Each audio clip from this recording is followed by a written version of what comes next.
¿Cuántos quieren resolver todos los problemas que se traen? ¿Amén? Pues los que no dijeron, pues no quieren resolver los problemas. Está bien. Son masoquistas, les gusta sufrir. Hoy vamos a parar de sufrir, dicen. Otra vez, ¿cuántos quieren resolver sus problemas? Amén. Bueno, yo sé que todos queremos resolver nuestros problemas. Hoy el Señor pues nos va a enseñar cómo. Y la prédica de hoy se titula ¿De dónde viene la tentación? ¿De dónde viene la tentación? Oremos. Señor Padre, te damos gracias porque tu palabra es la que nos edifica y nos rectifica, Señor. Es la que nos sana de toda maldad que hay en nuestro ser, desde lo más profundo de nuestro corazón, Señor. Es tu palabra la que nos renueva y nos lleva delante de tu presencia, mi Dios. La que nos brinda la guía, la luz, Señor, para poder sostenernos en santidad. Señor, lo hemos comprendido, Padre, y hoy aprenderemos más de esto. Señor, gracias. Guíanos. Amén. Bueno, gracias a Dios. Hoy, en este día, el Señor nos lleva al siguiente pasaje en su palabra, la Biblia, en el libro de Santiago, capítulo 1, versículo 13. Lo voy a leer en la Reina Valera. La prédica de hoy era ¿de dónde viene la tentación? Ahora, ¿cómo vamos a resolver nuestros problemas con esta enseñanza? Pues vamos a la palabra de Dios. Versículo 13 dice así: cuando alguno es tentado, no diga que es tentado de parte de Dios, porque Dios no puede ser tentado por el mal, ni Él tienta a nadie, sino que cada uno es tentado cuando de su propia concupiscencia, y aquí concupiscencia significa deseo y más exacerbado, codicia, ¿verdad? Anhelo de lo que es en este mundo. Vuelvo a leer el 14, que es importante. Sino que cada uno es tentado cuando de su propia concupiscencia es atraído y seducido.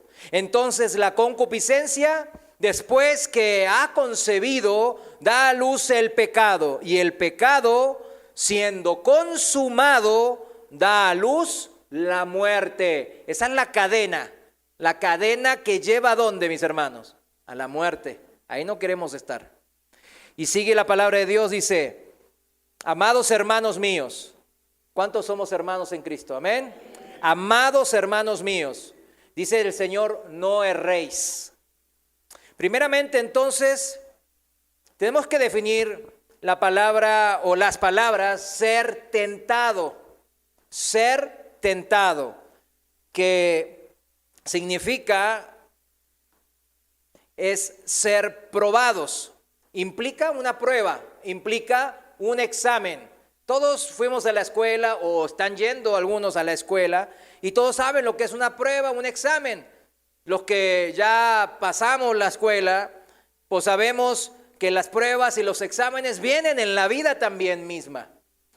Una prueba o examen sería entonces una adversidad que me saca de mi rutina, un problema que interrumpe lo cotidiano. Puede ser una enfermedad, me quedé sin trabajo, se enfermó mi hijo y muchas otras contingencias que yo no puedo dominar, controlar y que se presentan en la vida. Siempre, dice el Señor, va a haber este tipo de contingencias que nosotros llamamos problemas, tribulaciones o adversidades. Por eso se dice que somos probados, porque el que toma el examen o la prueba es probado, examinados en ese momento de dificultad o de tribulación, en el sentido de probar o ver realmente el cómo lo resolvemos, o sea, si aprobamos o reprobamos esa prueba o examen. Y lo podemos resolver, solucionar correctamente o sabiamente, diríamos bíblicamente hablando, solamente se resuelve correcta o sabiamente solamente cuando sabemos de dónde viene la tentación, el origen del problema. Siempre nos enseñaban nuestros padres, también en la escuela, a atacar la raíz del problema. ¿Se acuerdan? Que lo escuchamos muchas veces, ahí en los libros de filosofía. Ataca, ¿qué cosa? El problema, la cabeza, la raíz del problema, el origen significa.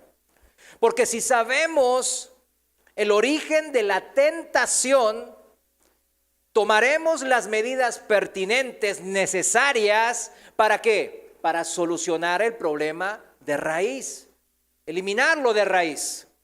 Ahí está la pregunta original que les hice.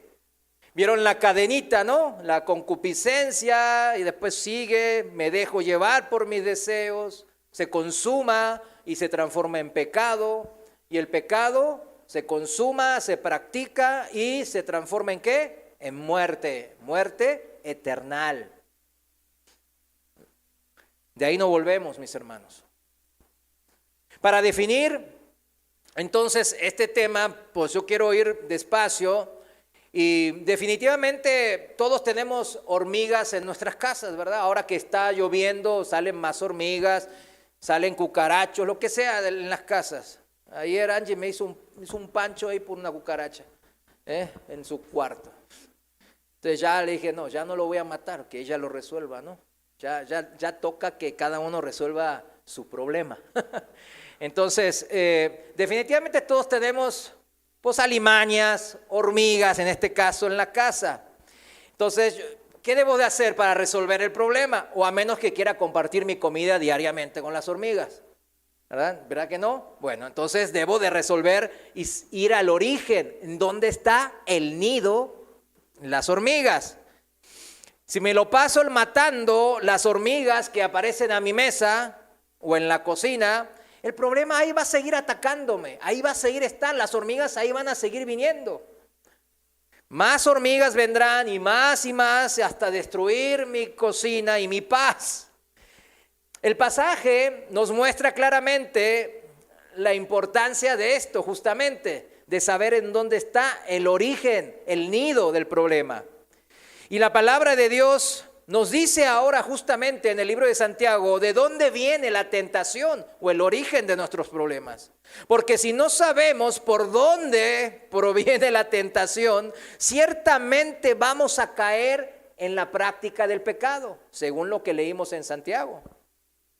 Y el pecado que cometemos constantemente, el que se hace una práctica, el que ya pues se nos hace de una manera regular, naturalmente, es el que produce ese endurecimiento del corazón que lleva definitivamente a la muerte.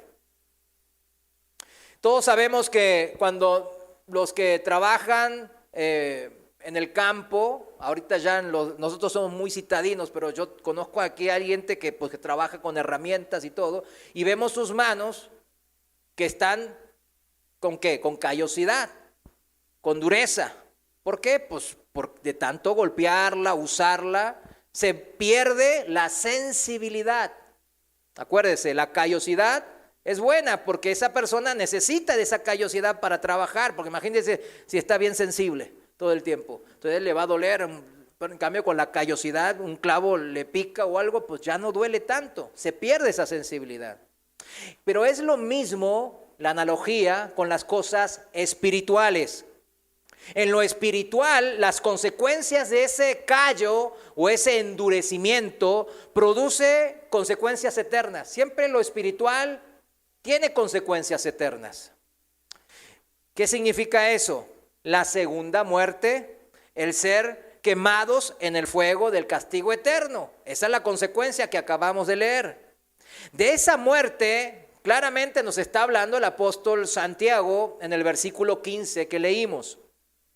Y es un versículo, ahí vemos que antes en el 14, ahí justamente nos dice el origen o la raíz de mi prueba, de la tentación. no está en Dios. ¿Está en Dios el origen de mi prueba? En el versículo 13 lo refuta. No está en Dios de donde proviene la tentación. En el 14 dice, se lo voy a leer para que otra vez nos refresquemos la memoria. Dice el 14, sino que cada uno es tentado cuando de su propia concupiscencia, su propio deseo, su propia codicia, es atraído y seducido, ¿verdad? Como una carnada. Entonces el origen de mis pruebas está en ¿dónde, mis hermanos? En mi corazón, más exactamente en mi alma. Porque es en mi corazón en donde están, ¿qué cosas? Mis anhelos, mis deseos. Que es algo que siempre nos preguntamos y sabemos inmediatamente cuáles son mis anhelos, cuáles son mis deseos. ¿Alguien aquí puede decirme, no hermano, yo no sé qué anhelo, yo no sé qué deseo? ¿Verdad que nadie? ¿Usted piensa que el Señor no sabe cuál es su anhelo y cuál es su deseo? Claro que lo sabe, y mejor que usted. Entonces, es de ahí el origen de donde proviene la tentación, el origen de nuestros problemas. No viene de Dios, no, viene de mí. ¿Qué significa? Que este corazón anhela y desea muchas veces más otras cosas que al mismo Señor que nos dio la vida. Cuando anhelamos otras cosas en lugar de Dios, ya lo estudiamos hace unas semanas, cuando hablamos de amar a Dios sobre todas las cosas. ¿Eso cómo se llama? Se llama idolatría. La idolatría se dice el codiciar otras cosas más que amar a Dios. Si hay algo que supera mi amor a Dios en mi corazón, en mi ser interior, voy a ser, como dice la palabra, atraído y seducido por ello. Recuerde esta palabra exactamente. Ya dijimos que cada uno sabe lo que desea. Cada uno sabe lo que desea. Deseo esto mucho, esto también lo deseo, esto no tanto, pero sí lo deseo también. Todos lo sabemos, tenemos una escala de nuestros deseos, unas prioridades. Ahora, dice el Señor, que si eso supera el amor que tenemos hacia Él, en mi ser interior, en mi alma, eso nos va a atraer, como la marea nos atrae al mar, nos va a seducir hacia ello y nos va a destruir. Por eso el primero y grande mandamiento es amar a Dios por sobre todas las cosas, con toda nuestra mente y con todo nuestro corazón. Eso no es porque es un ególatra nuestro Dios, sino es porque nos conviene eso. Para que no andemos codiciando otras cosas más que a Dios. El Señor pone el primer mandamiento así, por nosotros, no por Él, sino por beneficio nuestro. Y así nosotros no ser tentados y caer en pecado. De nuestra propia concupiscencia somos atraídos entonces y seducidos al pecado. Mi concupiscencia, que en su definición bíblica es desear y anhelar específicamente lo prohibido. Ahí en el diccionario Strong. ¿A poco es anhelar y específicamente lo prohibido? Bueno, ¿lo prohibido por quién? ¿Recuerdan los 10 mandamientos? Está claro. Si vamos rápidamente a Éxodo 20, 17, seguimos en la Reina Valera, Éxodo 20, 17, es el 10º mandamiento, el último. Y no es último porque es de menos importancia, sino es el broche donde el Señor quiere cerrar, como Él empezó. Y ahorita les voy a explicar cómo. Dice en Éxodo 20, 17, dice, no codiciarás la casa de tu prójimo, no codiciarás la mujer de tu prójimo, ni su siervo, ni su criada, ni su buey, ni su asno, ni cosa alguna de tu prójimo. ¿Vieron este mundo cómo está? Todo en las redes sociales, en el internet, todo tiende a ¿qué? A mostrar y vislumbrarnos, a enceguecernos con algo, y muchos de ahí cosas que ellos ni son. Y nosotros caemos muchas veces en esa seducción. ¿Por qué? Porque estamos codiciando ese tipo de cosas.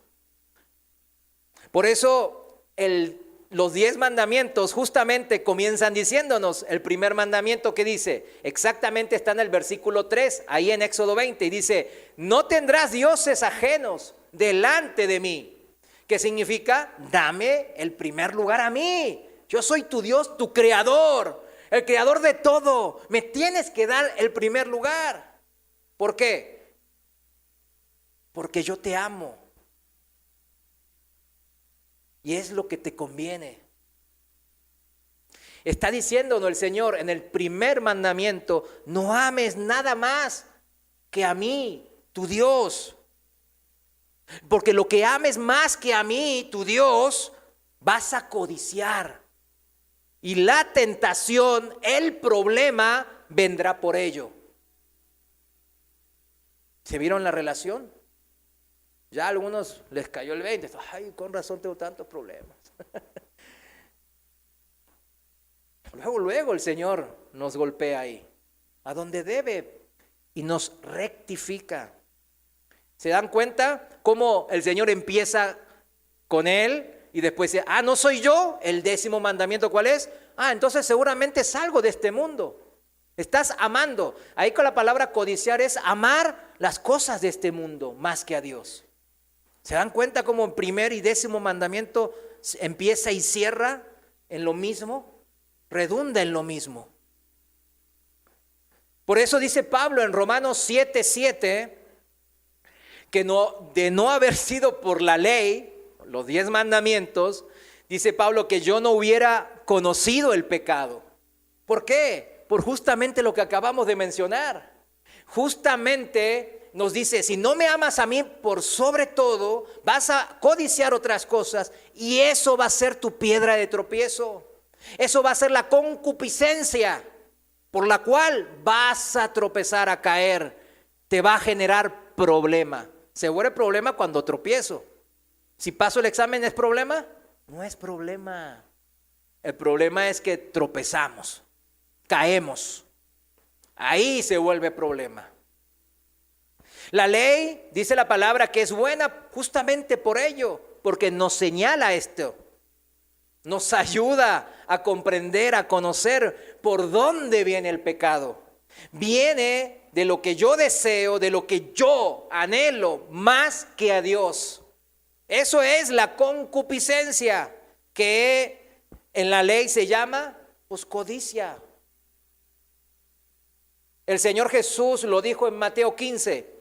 En Mateo 15, Él da una explicación porque los líderes religiosos, los teólogos de su momento, los fariseos y escribas, andaban interpretando la ley, el pensamiento de Dios de una manera incorrecta, desviada. Y eso llevaba a unas vidas miserables, hipócritas. Y él le decía, ustedes se basan en muchas cosas superficiales, porque su amor es superficial. Pero yo les digo que lo que realmente contamina, porque estaban hablando de que los discípulos no se lavaban las manos y por eso estaban incumpliendo la ley, iban a contaminarse delante de Dios. Pero el propósito de la ley, recién lo vimos, no era ese, sino era señalarnos lo que nos conviene, amar a Dios sobre todas las cosas y no andar codiciando las otras cosas, porque por ahí va a venir el tropiezo, el problema. Y el Señor dice en Mateo 15:19, en la Reina Valera contemporánea, Mateo 15:19, ahí lo busca en su Biblia o aquí lo tiene en la pantalla, dice así el versículo 19, porque del corazón, subrayo, corazón, salen los malos deseos, las concupiscencias, los homicidios, los adulterios, las fornicaciones, los robos, los falsos testimonios, las blasfemias. Está lleno de blasfemias hoy en día. O sea, todos hablan, toman en vano el nombre de Dios, hablan herejías tremendas. La sana doctrina, bien, gracias. No les importa lo que piensa Dios. Nomás les importa lo que ellos piensan. Y por eso son tan propensos ¿a qué? A tropezar en sus propias concupiscencias. Y dice, estas cosas son las que contaminan el hombre. ¿Qué contaminan al hombre? El diablo, Satanás, Dios mismo que nos tienta y nos quiere retorcer en nuestras vidas. El Padre Celestial, ¿es así? No. ¿Qué cosas? Nuestras concupiscencias y la acción que hacemos de ellas. Nos contaminan porque son pecado delante de Dios. ¿Se dan cuenta? Pues, ¿qué cosas contaminan al hombre? ¿Lo que me ensucia? No, lo que te ensucia, aquí eso uno se puede bañar y ya. Pero lo que contamina realmente al hombre, o sea, lo que tiene trascendencia eternal, eso es el pecado. Y ese deseo por lo prohibido está ¿en dónde? En el corazón, en mi corazón. Si así lo dejamos, más temprano que tarde saldremos ¿a qué? Al tropezadero, mis hermanos. Después podemos pedir a Dios, Señor, ¿por qué me pasa eso? Hoy lo estamos aprendiendo el por qué. Y es importante para no seguir tropezando. El Señor no quiere que sigamos tropezando en la vida. Él quiere bendición en nuestra vida. Él quiere bendecirnos.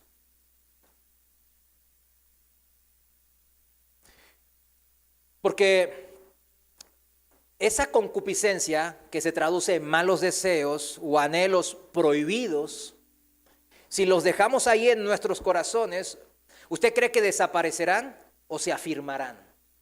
Harán nido, dicen, ¿no?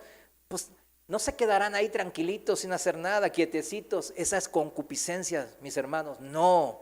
Como dijo el Señor, saldrán de nuestro corazón. ¿Qué significa eso? Saldrán de mi corazón en acciones que son en la consumación de mi concupiscencia, como decía Santiago.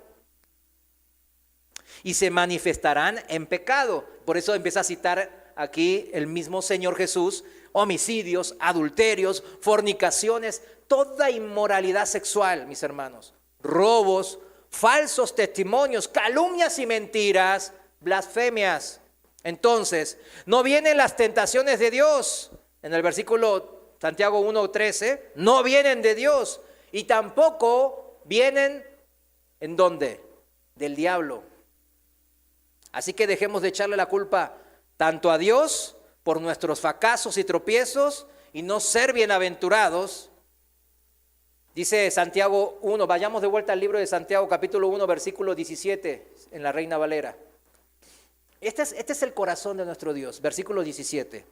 Toda buena dádiva, don, regalo y todo don perfecto desciende de lo alto del Padre de las luces, o sea, nuestro Padre Celestial, su Padre Celestial, el cual nos salvó y nos rescató de este mundo perverso. Él lo hizo para bendecirnos. Aquí está escrito, el que dude, bueno, si está escrito le cree, hay que creerle al Señor. Al varón, Dios le mostró su favor encontrándole, dice el Proverbios 18:22 para el que anota, encontrándole un tesoro en su esposa, parafraseando, ¿no? A la mujer también le dio a su esposo, que es bendición, porque el matrimonio fue creado ¿por quién? Por Dios. ¿Para qué? En Génesis 1 y 2, ¿qué dice? Para bendición nuestra, para que nos multipliquemos y fructifiquemos en la tierra y la administremos. Los hijos son el fruto justamente de ese matrimonio y son también, dice el Salmo 127:3, para los que anotan, Salmo 127:3, que los hijos son un regalo de Dios. Yo tengo 4 hijos, tengo 4 regalos de Dios. Yo no quería ser tan bendecido, pero bueno, el Señor sabe. Pero definitivamente son un regalo de Dios. Los que somos padres sabemos que a pesar de las canas verdes, blancas y rojas que nos sacan, ¿verdad? Son cuando nos ponemos a verlos, a orar por ellos, son una bendición. Los amamos de una manera que no entendemos por qué los amamos tanto a veces. Los hijos es porque los hijos son el fruto de ese matrimonio que es bendición. Por eso.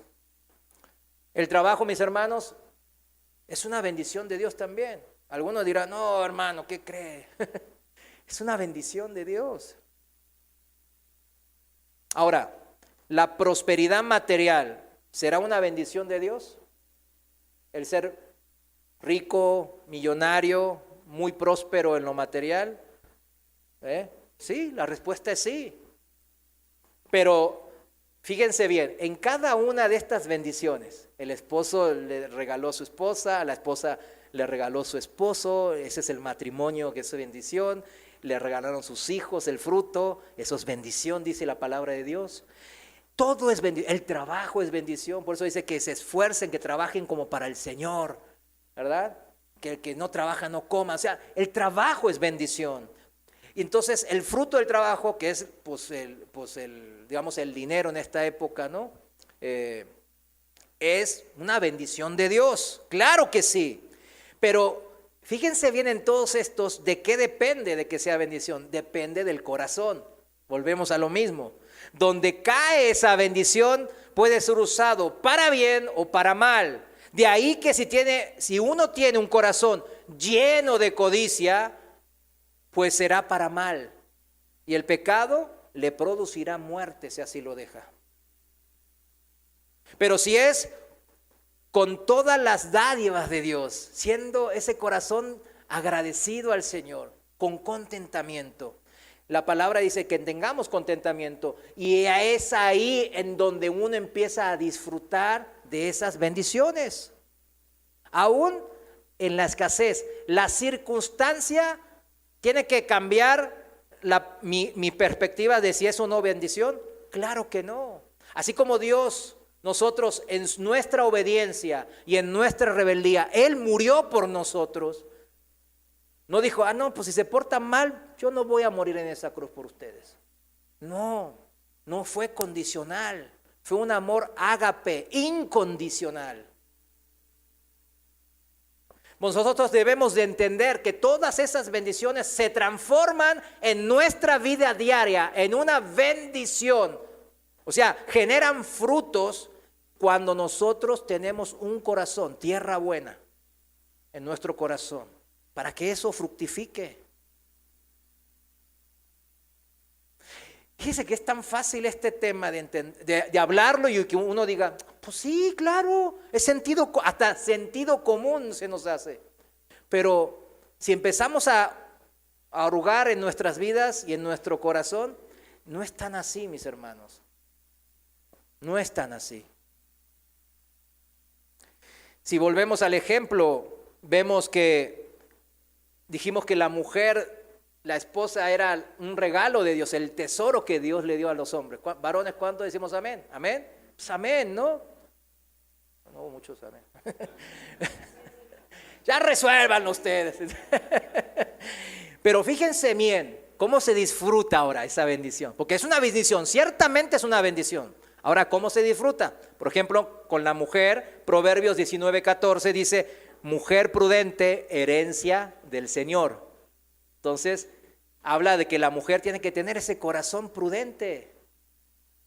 Sensato es otra palabra, otro sinónimo de prudente. O sea, sensato, ¿quién da sensatez a nuestra vida? La palabra de Dios. Los hijos obedientes dicen que son alegrías para el corazón de los padres. Pues los desobedientes, dice el proverbio. ¿Cómo dice el proverbio? Los hijos desobedientes son vergüenza de los padres. O sea, entonces, ¿son los hijos bendición o no, hermano? No entendí. Son siempre bendición.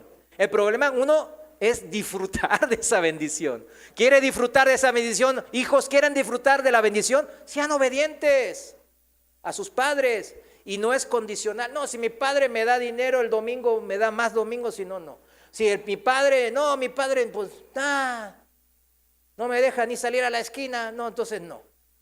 Eso no es como funciona. Para disfrutar de las bendiciones de Dios, debemos de entender el mandamiento de Dios.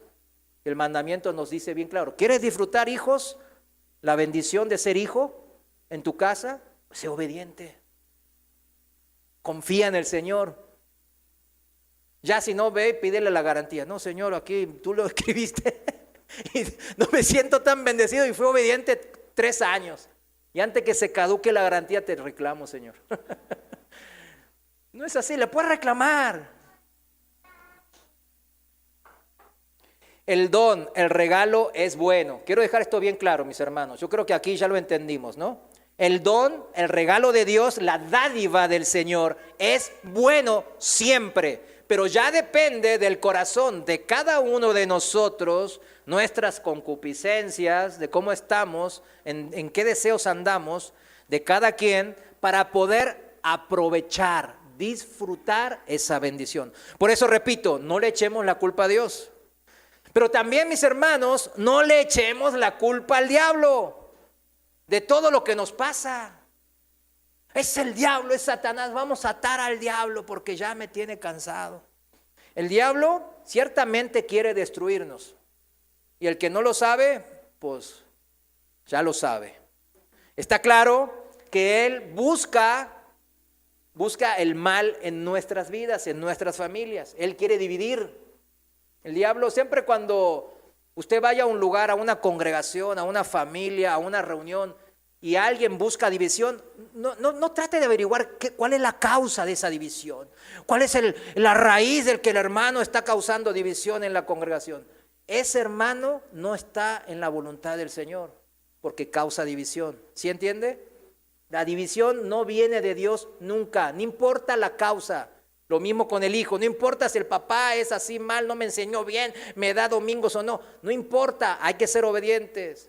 Lo mismo es aquí en la congregación, mis hermanos, lo mismo. El diablo quiere destruirnos, claro está, pero nuestro corazón es el que se deja engañar o seducir por esas palabras del diablo, por las mentiras del Satanás. Recordemos en el huerto del Edén, cada uno de los involucrados en el huerto del Edén, en el pecado original como se le llama, en esa rebeldía ante Dios primero, cada uno de ellos pagó sus consecuencias en forma individual. La serpiente antigua, alias Satanás, fue condenada y su ejecutor sería en un futuro, ¿quién? La simiente de la mujer, Jesucristo. Ya lo dejó medio muerto en la cruz. Y cuando regrese va a terminar su labor el Señor. La mujer tuvo las consecuencias del pecado, daría a luz con dolor. Usted sabe que la mujer es el único ser viviente, el mamífero que da a luz, ¿no? Que da a luz con dolor. Ningún mamífero da a luz con dolor, solamente la mujer. ¿Nunca se pudo pensar eso? Si somos hechos más perfectamente que todos los animales, ¿no? ¿Por qué en eso no? Y es el dolor, dicen que más fuerte que se puede sentir. ¿O no, mamás? ¿Verdad? Sí. Pues es la verdad, yo no lo he sentido, pero es lo que teóricamente yo sé. Gracias a Dios soy hombre, dicen. Pero fíjense, hijos, valoren a sus madres, pero esa es la consecuencia de la mujer es daría a luz con dolor y su deseo sería acaparado por el hombre. El deseo de ella sería que en subordinación del hombre. El hombre se iba a enseñorear de su mujer. Esa es una consecuencia del corazón malo de las personas. Tu deseo te llevará a tu marido. Claro, la mujer quiere estar con su marido, con su hombre, ¿verdad? Quiere encontrar un hombre bueno para casarse, un hombre de Dios. Entonces, tu deseo te llevará a tu marido y él te dominará. Génesis 3:16. ¿Está claro? El hombre también individualmente sufrió las consecuencias de su rebeldía. Comería con dolor de la tierra, ya que no siempre su trabajo le produciría frutos, beneficios. Ya dice que cardos y espinos de repente. Eso si lo traducimos a lo que ahora la vida moderna, un trabajo, puede ser que vaya a un trabajo y me maltraten y no me paguen, se roben mi seguro. ¿A quién les pasó eso? Yo lo he visto en muchas empresas que he asesorado en su momento. se robaron esto, el otro, y quedaron desahuciados mucha gente, defraudados muchos empleados. Yo sé que algunos de aquí ya lo han vivido también, yo lo sé, me lo han comentado. O cuando uno tiene un negocio, cuando un negocio puede salir bien, ¿verdad? Qué bien, gloria a Dios. Pero cuando sale mal, me produce una ¿qué? Una pérdida. O sea, le puse dinero al negocio, pero ya ni siquiera el capital pude rescatar. De eso se refiere. El hombre va a sufrir, y ciertamente lo sufrimos, varones, ¿sí o no? Lo sufrimos. Cada uno de ellos, la serpiente, la mujer y el hombre, pagó las consecuencias del pecado, de su concupiscencia. Claro, vino la tentación, vino la prueba, y su corazón se dejó guiar por su concupiscencia. En su corazón, cada uno, el hombre y la mujer, dejó anidar malos pensamientos y anhelos prohibidos. Esos causaron el tropezar ante la prueba, o el tropezadero, podemos decir, ¿no? La adversidad vino de mi concupiscencia. ¿De dónde viene la adversidad? De mi concupiscencia, que anida en mi corazón, que yo dejo que ahí se quede. Por ejemplo, recién les mencioné qué deseos tenemos cada uno, y todo el mundo sabía qué deseos, sabe qué deseos tiene en su corazón. No puede decir, ay, yo no sé, usted lo sabe, yo lo sé. Pero usted sabe que eso no es la voluntad de Dios, que eso no está de acuerdo a los mandatos de Dios, y ahí los deja. Ay, ¿qué importa? Entonces deja anidarlos ahí. Y se van ¿a qué? Añejando en mi alma. No la situación, no las circunstancias externas. Es mi concupiscencia que la dejo ahí en mi corazón. La tribulación vino de la contaminación de mi corazón. Si mi corazón hubiese sido, como dice David, recto ante Dios, vendría la tribulación, ciertamente no por su concupiscencia, la cual mi corazón, al ser tentada, no va a pasar la prueba si estoy lleno de esos malos deseos. Ya que cuando yo amo más mi propio deseo, o sea, me centro en las cosas del mundo, en lo carnal, que al Dios que me dio la vida, pues es obvio que las consecuencias no serán las que Dios desea. Es así que el consejo de Dios dice en Proverbios 4:23, lo voy a leer en la traducción viviente.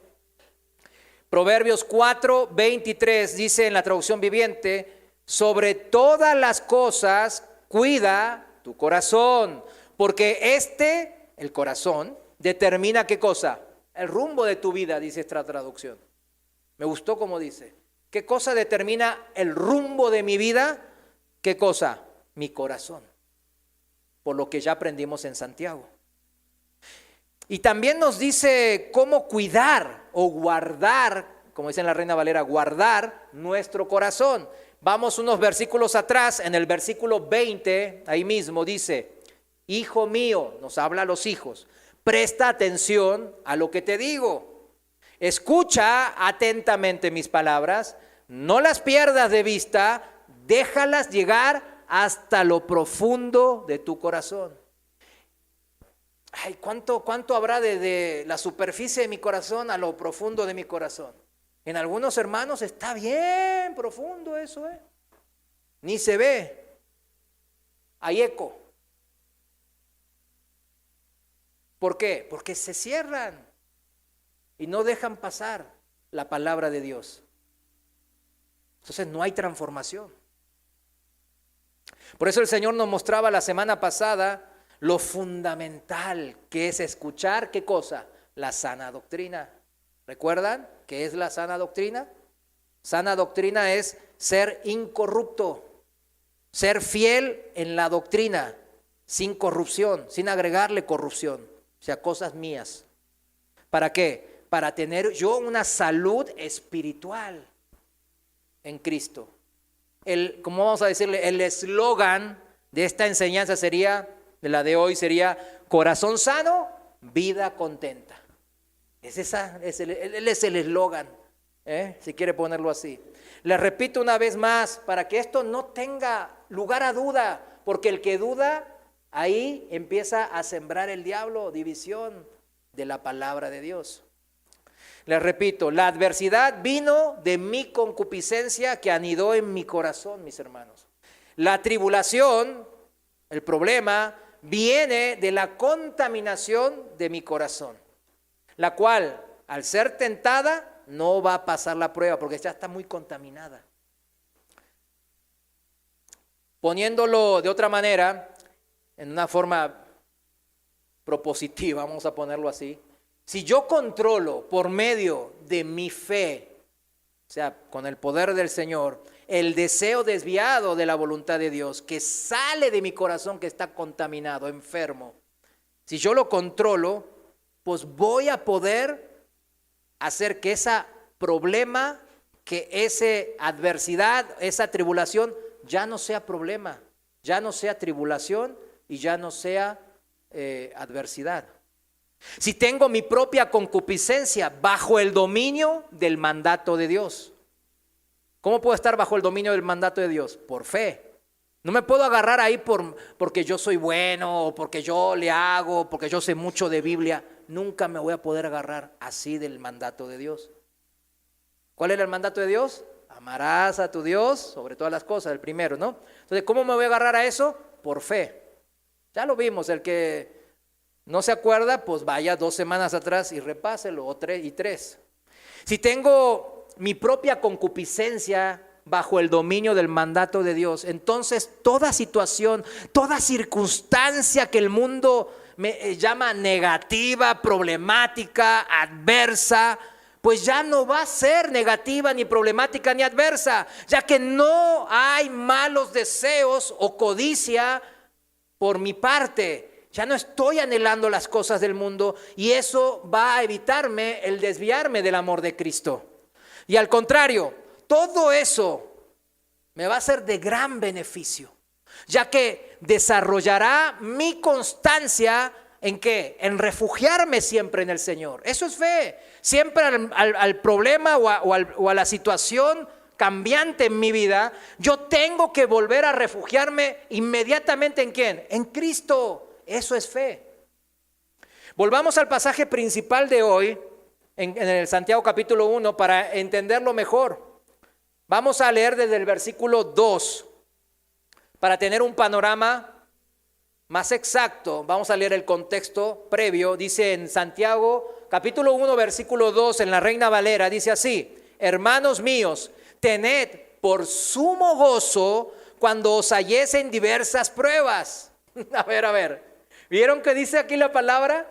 Este pasaje yo sé que lo leyeron ustedes, yo lo leí y realmente ahora nos llama la atención unas palabras aquí. Ciertamente, ¿cuántos tenemos sumo gozo al enfrentar pruebas, problemas, situaciones conflictivas?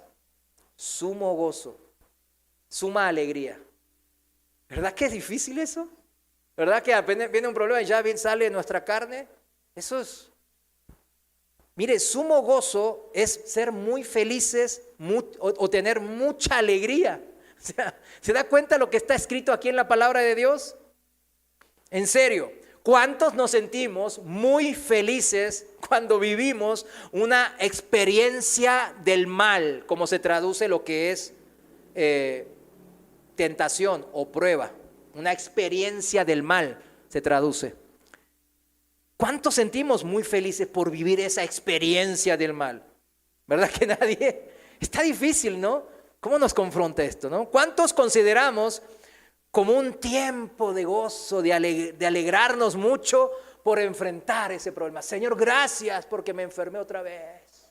Gracias porque mi esposa no sé qué cosas. Gracias porque mi hijo se salió y se fue y no me dijo nada. Y me dijo hasta lo que me iba a morir y no sé qué. O sea, sí, porque yo sé que todos vivimos problemas. Y ahora nos ponemos en esa situación, en ese problema, en esa experiencia propia de cada uno. Y vemos la palabra de Dios nos confronta. Nos dice que en esa situación que hay, tiene que haber sumo gozo. Así nos confronta la palabra de Dios. Pero hay un porqué. de poder considerar una situación difícil, problemática o una experiencia del mal como una oportunidad para tener gozo, mis hermanos. La respuesta está en el siguiente versículo, el versículo 3. Dice así la palabra de Dios en el versículo 3: sabiendo que la prueba de vuestra fe produce ¿qué? Paciencia. Ahí está. Pues hay que saberlo. Ahora usted y yo lo sabemos, ¿verdad? Lo refrescamos. Y aquí inmediatamente relacionamos cómo comenzó el pasaje, mis hermanos, dirigiéndose a un grupo de personas en particular. Este pasaje, ¿a quién se dirige? A los cristianos, a los que andamos, ¿qué? Por fe. O sea, sabiendo que la prueba de vuestra fe, ¿qué es probado como cristianos? Nuestra fe. Fíjense bien, la concupiscencia, el fornicar, el maldecir, el blasfemar, el mentir, el robar, en el mundo, no es gran prueba. Muchos ya, si todos son así. Si hay que transar para avanzar, es la frase típica. Yo esa lo escuché un montón de veces en las empresas que yo trabajaba, que eran empresas grandes. Eso era la manera. Había un gerente pues, de compras, que cómo robaba ese tipo, cómo robaba, Y yo llegué, como yo era el nuevo, pues yo también era gerente, pero era el nuevo. Entonces yo veía eso y decía, no. ¿Qué voy a hacer acá? ¿Qué voy a hacer? Y él me invitaba a participar de su concupiscencia. No, yo le dije que no iba a participar de eso. Y después lo denuncié y después ya se tuvo que retirar de la empresa y después lo metí a la cárcel, etcétera, etcétera. El tema principal es, en el mundo, todos estos problemas no son tan motivo de... Un poco como por la conciencia que a todo ser humano Dios le puso en su corazón. Pero en estos tiempos ni esa conciencia. Entonces, la prueba viene sobre nuestra fe, mis hermanos. ¿Entiende? O sea, porque somos cristianos. El gozo, la mucha alegría en medio de la prueba, de la tentación, es posible cuando ¿qué hay entonces? Cuando hay fe. Si no, ni se los pediría. Dios no nos pediría esto si es imposible de lograr. Porque es posible de lograr, nos los está pidiendo. ¿O cuántos le creen a Dios? Amén. Si le creemos a Dios, esto es importante, ¿no? Para mí es desafiante también, porque es difícil realmente tener gozo, alegría en medio de la dificultad. Nuestra fe, mis hermanos, puede transformar la prueba, la experiencia del mal, en gozo. Eso es lo que nos está diciendo el Señor. Por eso el apóstol Pablo se expresa así en Romanos 8:28, todos lo conocemos, que todas las situaciones y experiencias, todas nuestras vivencias nos van a ayudar para nuestro bien. Eso se relaciona inmediatamente con Santiago, lo que estamos aprendiendo.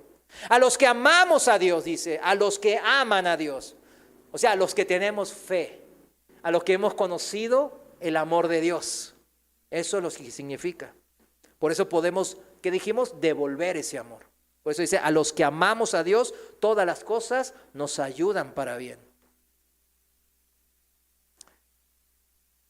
No somos seducidos para caer en nuestras propias concupiscencias, eso significa. Porque ese gozo, mis hermanos, esa alegría está asociada a que sabemos que obtendremos más paciencia. Siga el hilo, Ese gozo está asociado, claro, empieza porque puede ser posible por mi fe, pero está asociado a que yo sé, yo tengo el conocimiento, y si no lo tenía, ahora lo tiene, que porque ese gozo es posible por mi fe, pero porque yo estoy mirando a futuro, porque voy a obtener, ¿qué cosa? Paciencia.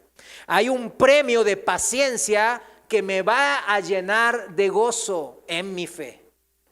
Entonces es muy importante definir qué es este premio que me da esperanza de gozo aún en medio de la tribulación. ¿Qué es aquí la palabra paciencia? Y no es simplemente, como dice el diccionario secular, mi capacidad de atravesar o soportar o tolerar una determinada situación sin experimentar nerviosismos ni perder la calma.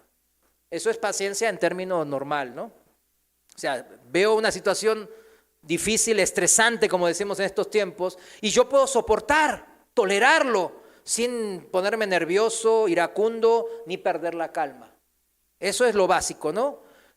Pero la paciencia bíblica que se refiere aquí el apóstol Santiago, no es solamente a esta definición, aguantar vara, como decimos coloquialmente. No es solamente para aguantar vara. A ver, pégale que yo puedo. Pégale que no me duele. No.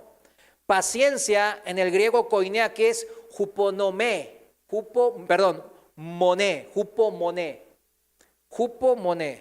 que significa resistencia o aguante alegre o esperanzado. Aguante esperanzado. ¿Vieron cómo cuadra con lo que dice Santiago?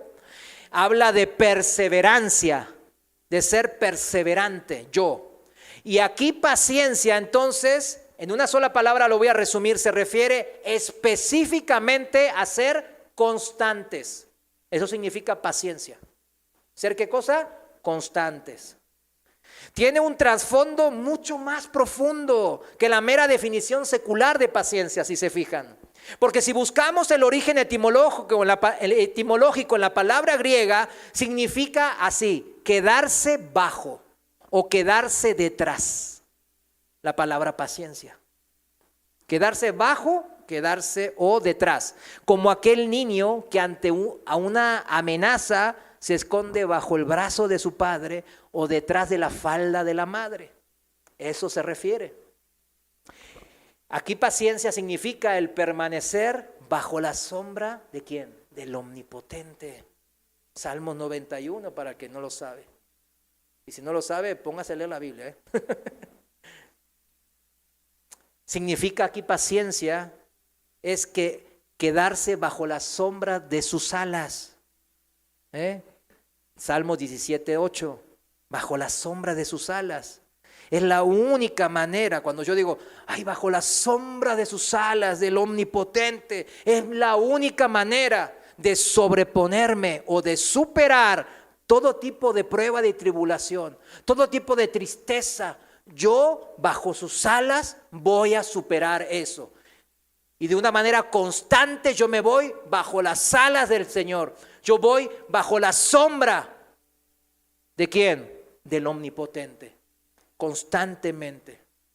Pero el cristiano de ahora no. El cristiano de ahora es situacional.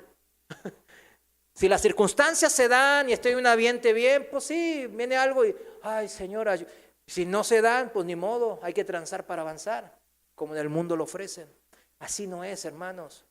Por eso la palabra paciencia significa ¿qué? Constancia. En la traducción viviente, el versículo 3 dice así: porque ustedes saben que siempre que se pone a prueba la fe, la constancia tiene una oportunidad para desarrollarse. Está bueno como lo dice aquí, ¿no? La palabra clave es aquí, ¿qué son? Ustedes saben. Y siempre. Siempre. ¿Cuándo? Siempre. Por eso puedo ser constantes, porque Él es fiel. Siempre si voy bajo sus alas, siempre voy a ser ¿qué? Apapachado. Mi problema se va a resolver en gozo. Esa es por eso la palabra clave aquí es saber. ¿Qué es saber qué? Saber que la experiencia del mal, la prueba, siempre es una oportunidad ¿para qué? Para crecer, hacer desarrollar mi constancia, mi paciencia. Esto es, sumar a mi récord, si veo que ahora todos está en la estadística, ¿no? Ahí vemos en el fútbol, tiró 20 veces al arco, metió 2 goles, 5 pases, un córner, 2 tarjetas amarillas, todo está ahí en la estadística, ¿no? Pero también debe estar en nuestra estadística el ser constantes al Señor. Entonces la paciencia de la que habla el apóstol Santiago se refiere a la constancia en refugiarnos en el Señor. Eso es fe. En el perseverar en la palabra, en confiar en los mandatos del Señor una y otra vez ante cualquier circunstancia, mis hermanos. ¿Qué circunstancias usted está ahora? ¿Le parece que es un monte imposible de superar? Es imposible, por eso dice que la fe mueve montañas, mis hermanos. Yo no muevo montañas, usted no mueve montañas. Y si las mueve me dice, no, porque vamos a hacer un buen negocio. Nadie de aquí movemos montañas, pero Dios mueve montañas. Dios hace milagros y Dios es bueno y fiel. Entonces nuestra fe nos relaciona a Dios, nos hace hijos de Dios. Y tenemos el Padre más poderoso del universo, mis hermanos. Esa es la manera. Ahora, si volvemos a esa pregunta de cómo encontrar sumo gozo en medio de la adversidad, ya vamos entendiendo, mis hermanos. Por eso sigue el consejo de Dios, versículo 4. Mas tenga la paciencia su obra completa. ¿Cómo? No nos deja lugar para escapar. Mas tenga la paciencia su obra completa, para que seáis perfectos y cabales, sin que os falte cosa alguna. Es el ejercicio constante de mi fe hasta ser un varón perfecto. La paciencia no es algo pasivo, mis hermanos. Yo siempre a veces soy paciente, entonces soy pasivo. No tiene nada que ver la pasividad con ser paciente. Nada que ver. La pasividad no tiene nada que ver con la paciencia. Todo lo contrario, porque la paciencia es acción, es ser valiente. Porque para ser constantes, yo le digo, yo decía a mis hijos, cuando yo trabajaba en relación de dependencia, yo estuve mucho tiempo trabajando, muchos años, llegaba a las 6 y feria en el trabajo, y a las 11, 12 de la noche yo salía 6 días a la semana. Y yo estaba agradecido al Señor por el trabajo, pero era la constancia, la llevaba yo a una acción. Llovía, estaba enfermo, lo que sea, yo iba.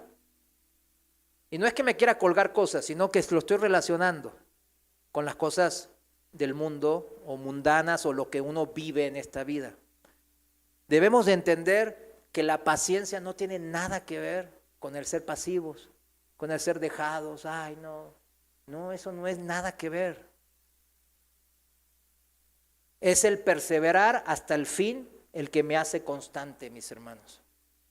Hasta que Cristo sea formado ¿en quién? Pues en mí, en usted. Hasta que la gente que me rodea, comenzando por la familia, ¿no? Los que me conocen más, vea que Cristo está en mi vida, que Cristo es parte de mi vida. Aunque sea de una manera borrosa. Los que como yo éramos bien desalineados y bien rebeldes, pues con cambiar un tantito luego se nota. Otros son, generalmente las mujeres son más dóciles y no se nota tanto, ¿no? Pero entre los hombres sí se nos nota un montón, porque híjole, o sea, venimos de toda clase de vicios y malicia y nos tumba el Señor. Pero se ve ¿en dónde se ve? En nuestras decisiones. ¿En dónde se ve? En las decisiones que tomamos. Decisiones que van en pos de Cristo, según sus mandamientos, y no en pos del mundo, del pensamiento del diablo. Porque no es una exageración decirlo así, porque el mundo va en pos de lo que ofrece el diablo, que él ofrece tentar constantemente nuestras concupiscencias. Para discernir qué es ir en pos del pensamiento de Dios o ir en pos del pensamiento de Satanás, necesitamos entonces la sabiduría, la palabra de Dios que nos aclara la mente. En el versículo 5 dice por eso así, versículo 5 dice, y si alguno de vosotros tiene falta de sabiduría, ¿qué dice que hagan? Pídala a Dios, el cual da a todos abundantemente y sin reproche, y le será dada. Esto es palabra de Dios. La pregunta obvia es, ¿cuántas veces, mi hermano, mi hermana, has pedido al Señor tener sabiduría, tener el discernimiento para poder ser constantes en tu santidad? Porque hay hermanos que caen una y otra vez. sobre, ay no, la pornografía, no puedo yo con la pornografía. Pues si yo pude, ¿usted por qué no puede? Es el mismo espíritu. Ni modo que en el espíritu, el mismo espíritu que mora en usted sea débil. Y a mí me tocó uno fuerte. Ay, gracias a Dios. No es así. Es el mismo espíritu. Entonces, cuando no podemos con la concupiscencia, con la inmoralidad sexual que ahora está por todos lados, no es que nos mejora el espíritu. Ah, no, yo antes veía pornografía de vez en cuando, era adúltero cada una vez al mes, pero ahora nomás una vez al mes, le he mejorado. No, es cero. ¿Sí entiende eso? Es cero. Mentiras y calumnias es cero. Eso es santidad. Y si es de los que pocos que pedimos sabiduría a Dios y no es de los que nomás piden cosas materiales, que también es válido, dijimos, pero debemos de pedir sabiduría. Por eso la pregunta es de vuelta, se la repito, ¿cuántas veces ha pedido discernimiento, sabiduría al Señor? Porque aquí está la promesa, nos las va a dar, seguro, dice, si lo pedimos. Salomón pidió Sofía, que es sabiduría. ¿Y qué le dio el Señor? Le dio sabiduría y le dio muchas otras cosas más. Es así, el Señor no es codo, no es tacaño.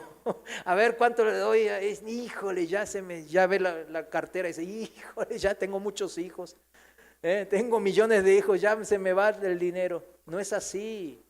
Sus fuentes sus recursos son ilimitados. Él dice la palabra que es rico. Él es el más rico de todos. Debemos de entenderlo, mis hermanos. Ante cualquier dificultad, problema, pido que su palabra me guíe siempre, constantemente en la ejecución de mis decisiones. Por eso pido sabiduría. ¿No es esto vivir por fe, mis hermanos? Por eso continúa en el versículo 6. Pero pida con fe, no dudando nada, porque el que duda es semejante a la ola del mar, que es arrastrada por el viento y echada de una parte a otra. ¿Quién quiere ser echado de una parte a otra? Nadie queremos eso. El que no confía siempre, constantemente en el Señor, duda entonces. ¿Duda de qué? Del Señor, de su palabra, de lo que estamos leyendo que está escrito. Está dudando, poniéndolo en duda, en tela de juicio en su mente. Y termina entonces siendo ¿qué? La conclusión siempre es la misma, inconstante. No va a salir constancia de ahí, porque su fe está tambaleante. A veces ando de buenas, ando espiritual, y otras veces ando... No, un día confío, otro día reniego, un día me amargo, otro día estoy en el gozo. No es así. El gozo y la paz es a pesar de cualquier circunstancia que me rodee o que yo me enfrente. Eso es ser constantes, mis hermanos. Eso es paciencia. ¿Cuántos dicen amén? Amén. Bueno, ¿y por qué será de esta manera? Porque siempre, miren, siempre, si vemos en todas las congregaciones, en todas las familias, hay hermanos estoy hablando de hermanos en Cristo, porque aquí Santiago se dirige a hermanos, que están ahí, se congregan y vienen, saben que están ahí y nosotros, los otros hermanos, nosotros vemos y decimos, no, al hermano no te le acerques tanto. ¿Por qué? No, porque quién sabe cómo va a reaccionar. Es muy voluble, es muy volátil. No sé, un día está de buenas y otro día está de malas. Entonces mejor ni te acerques a ver si te lo agarras de mala y te va mal. Entonces, ¿qué significa eso? Que el hermano no está siendo constante. Por eso la gente dice ese tipo de cosas. ¿Por qué será así el hermano? Pues aquí lo leímos, porque duda de la palabra de Dios. Lo dije en tercera persona, pero ahí me puedo incluir fácilmente, mis hermanos. ¿Por qué son así? Porque duda de la palabra de Dios. La duda en su corazón de ir constantemente al Señor bajo sus alas es que ahí va a empezar el problema a ser realmente un problema. O hay constancia, perseverancia en la paciencia, o no la hay. Es semejante entonces a la onda del mar, que es arrastrada. O sea, no va de acuerdo a lo que la voluntad de Dios, sino que es arrastrado por las circunstancias de este mundo, significa. Y dice el versículo 7, no piense pues quien tal haga, está tremendo la palabra de Dios, ¿no? Que recibirá cosa alguna del Señor. A mí me ha confrontado esta palabra, mis hermanos, porque pide y pide y pide y pide según mis propias concupiscencias. No va a pasar nada. No lo digo yo, dice aquí la palabra de Dios, que no recibirá cosa alguna de Dios. Y el versículo 8 dice, el hombre de doble ánimo, el inconstante, el que duda, es inconstante en todos sus caminos. ¿En qué? En todos sus caminos. En el trabajo, en la congregación, en el servicio a Dios, en su matrimonio, en todo es inconstante. Por eso pídale a Dios que sabiduría al Señor, para no ser ese típico hermanito volátil de doble ánimo, incapaz de ser constante cuando las circunstancias no le son favorables. Seguimos leyendo un poco más y con esto terminamos. Versículo 12, vamos abajo al versículo 12, dice así, bienaventurado el varón que soporta la tentación. Siempre cuando aparece la palabra bienaventurado, a mí me encanta leerlo, porque ¿quién no quiere ser bienaventurado? Entonces, bienaventurado, a ver, ¿qué se necesita? Bienaventurado el varón que soporta la tentación, dice ahí la palabra, porque cuando haya resistido la prueba, recibirá la corona de vida que Dios ha prometido a los que le aman. Aquí la palabra se dirige específicamente a los varones, a los casados, a los padres de familia, porque él como la cabeza de familia es el encargado de repartir la bendición de Dios en su casa, o sea, de predicar la palabra de Dios en su casa. Y el que permanece constante en la fe ante todas circunstancias, el varón, la bendición siempre se reparte y se permea a toda la familia. Juntamente la familia es que bienaventurada, eso significa.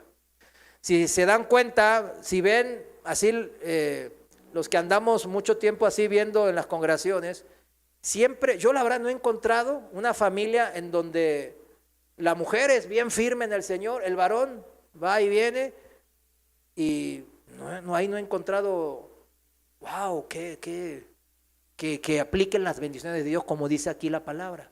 En cambio, cuando el varón está íntegro, firme ante el Señor, siempre se refugia bajo las alas de Dios, entonces ¿qué pasa? La familia, por ahí la mujer no sea tan, y los hijos por ahí están de repente así, pero terminan siempre firmes en el Señor. Eso sí lo he visto muchas veces, mis hermanos. Por eso acá se dirige a los varones principalmente, pero en verdad la palabra es para todos, individualmente. La bendición aquí aplica de una manera individual, aunque principalmente, y por eso tuve que decir la explicación de por qué se dirige principalmente al varón, a nosotros. La bendición se aplica entonces de forma individual cuando haya yo, individualmente cada uno de nosotros como hermanos, hayamos resistido la prueba, recibirá la corona de vida, la vida eterna que Dios ha prometido a los que le aman, a los que amamos a Dios. Otra vez. O sea, no es algo trivial el luchar, vencer la concupiscencia en nuestro corazón. Con esto quiero cerrar, mis hermanos, porque es importante.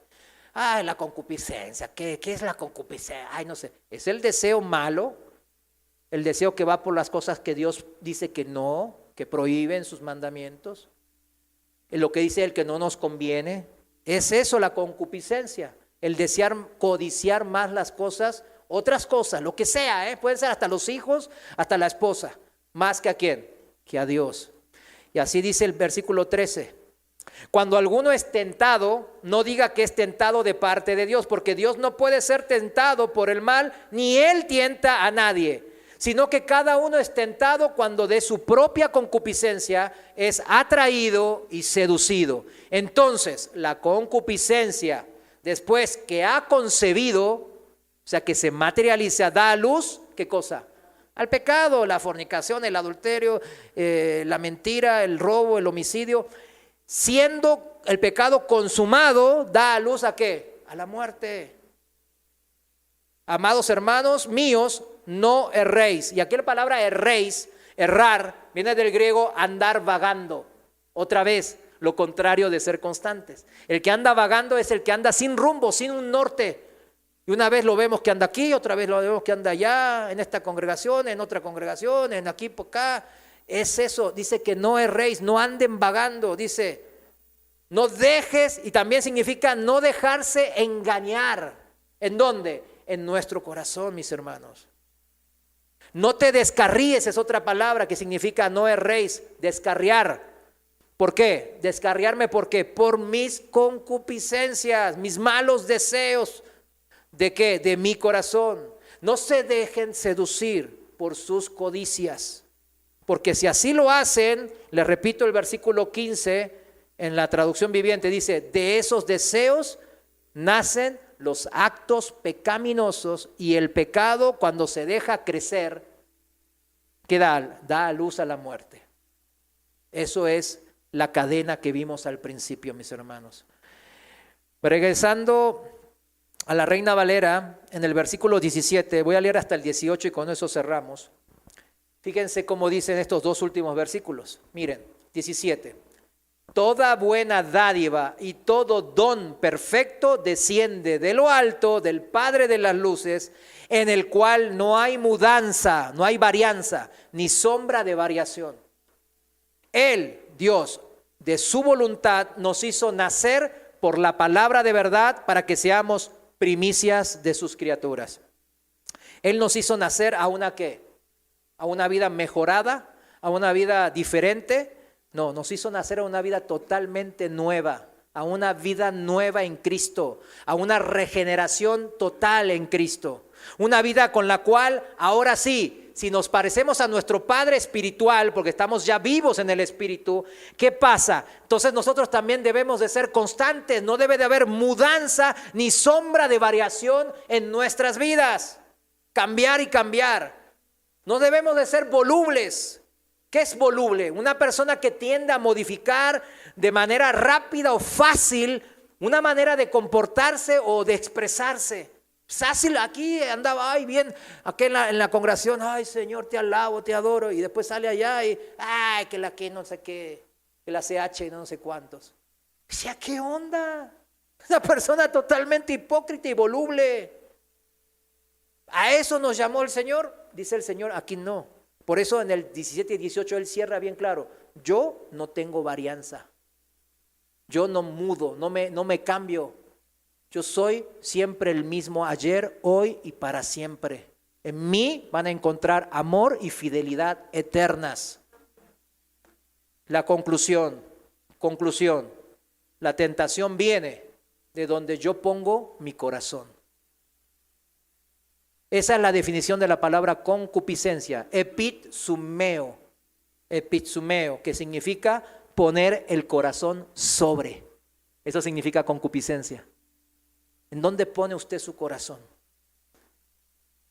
¿En dónde tiene su corazón, hermano?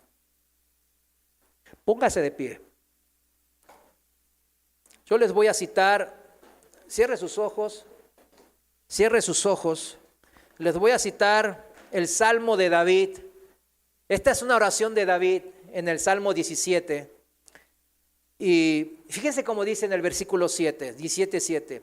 Muestra tus maravillosas misericordias, tú que salvas a los que se refugian a tu diestra, de los que se levantan contra ellos. O sea, nos guardan de nuestros adversarios, de los que quieren nuestro mal, del enemigo, el diablo. Guárdame como la niña de tus ojos, escóndeme bajo la sombra de tus alas. De la vista de los malos que me oprimen, de mis enemigos que buscan mi vida, guárdame. Envueltos, estos enemigos envueltos están en su grosura, con su boca hablan arrogantemente. Han cercado ahora nuestros pasos. Tienen sus ojos puestos para echarnos por tierra. Son como león que desea ser presa y como leoncillo que está en su escondite. Levántate, oh Jehová, sal a su encuentro, póstrales. Libra mi alma de los malos con tu espada, de los hombres con tu mano, oh Jehová, de los hombres mundanos, cuya porción la tienen en esta vida y cuyo vientre está lleno de tu tesoro. Sacian a sus hijos y aún sobra para sus pequeñuelos. Aquí está hablando de toda la gente del mundo que tiene nomás todos sus anhelos, todos sus deseos. ¿En dónde? En las cosas de este mundo. Y pide David en oración: líbrame de todo eso. Líbrame de todo eso.